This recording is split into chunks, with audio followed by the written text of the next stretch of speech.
ধর্ষণের অভিযোগে দায়েরকৃত মামলায় আবদুল্লাহ আল মামুন ওরফে টিকটকার প্রিন্স মামুনের বিরুদ্ধে অভিযোগের সত্যতা পেয়েছে আইনশৃঙ্খলা বাহিনী পুলিশ।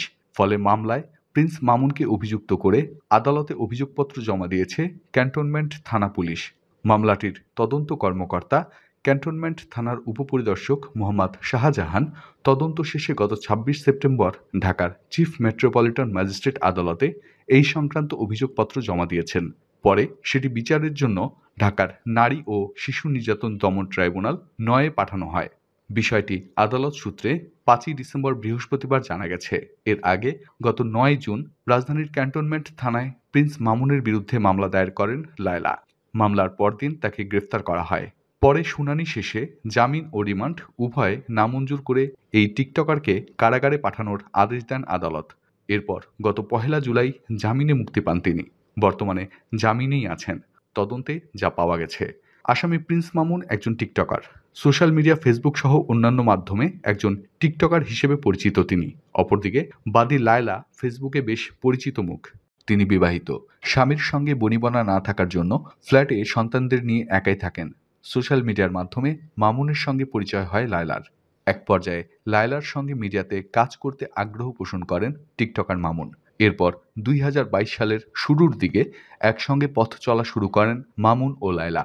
পরবর্তীতে দুজনের মধ্যে প্রেমের সম্পর্ক গড়ে ওঠে, যা পাকাপোক্ত করার জন্য দুজনই একসঙ্গে লায়লার বাসায় থাকা শুরু করেন। মামুনের বিরুদ্ধে ধর্ষণের সত্যতা মিলেছে। সম্পর্ক ঘনীভূত হওয়ার কারণে আইডি, এনআইডি, পাসপোর্ট সহ অন্যান্য কাগজপত্রে লায়লার ঠিকানা ব্যবহার করতে থাকেন মামুন। এরপর বিয়ে করবে এমন প্রতিশ্রুতি দিয়ে স্বামী স্ত্রী হিসেবে একই ফ্ল্যাটে বসবাস করতে থাকেন আর একাধিকবার ইচ্ছার বিরুদ্ধে তাকে ধর্ষণ করেন, যা কিনা প্রাথমিক তদন্তে সত্যতা মিলেছে। এর আগে মামলার অভিযোগে লায়লা উল্লেখ করেন, মামলার বিবাদী আবদুল্লাহ আল মামুন ওরফে প্রিন্স মামুনের সঙ্গে আমার গত ৩ বছর আগে সামাজিক যোগাযোগ মাধ্যম ফেসবুকে পরিচয় হয়। পরিচয়ের এক পর্যায়ে মামুন আমাকে বিয়ে করবে মর্মে প্রলোভন দেখিয়ে আমার সঙ্গে প্রেমের সম্পর্ক স্থাপন করে। সে আমাকে জানায় তার ঢাকায় থাকার মতো কোনো নিজস্ব বাসা নেই। যেহেতু প্রেমের সম্পর্ক সৃষ্টি হয় এবং মামুন আমাকে বিয়ে করবে বলে জানায়, তাই তার কথা সরল মনে বিশ্বাস করে তাকে আমার বাসায় থাকার অনুমতি দেই। ২০২২ সালের ৭ই জানুয়ারি মামুন তার মাকে সঙ্গে নিয়ে আমার বাসায় এসে বসবাস করতে থাকে। ওই দিন থেকে সে আমার বাসায় আমার সঙ্গে একই রুমে থাকতে শুরু করে। আমাকে বিয়ের প্রলোভন দেখিয়ে আমার ইচ্ছার বিরুদ্ধে বিভিন্ন তারিখ ও সময়ে একাধিকবার আমার সঙ্গে শারীরিক সম্পর্ক স্থাপন করে। মামুন আমার বাসায় থাকাকালে তার বাবা-মা মাঝে মধ্যেই সেখানে এসে অবস্থান করতেন।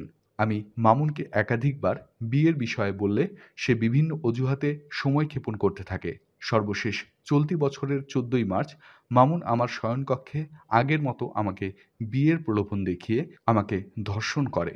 পরবর্তী সময়ে আমি তাকে বিয়ের বিষয়ে বললে সে আমার উপর ক্ষিপ্ত হয়ে ওঠে, আমাকে বিভিন্ন অশ্লীল ভাষায় গালিগালাজ করে। এরকম আরও অনেক ভিডিও পেতে নিউজ এক্সপোজার টিভির সাথেই থাকুন। চ্যানেলটি সাবস্ক্রাইব করুন এবং সাথে বেল আইকনটি বাজিয়ে দিন। আসসালামু আলাইকুম।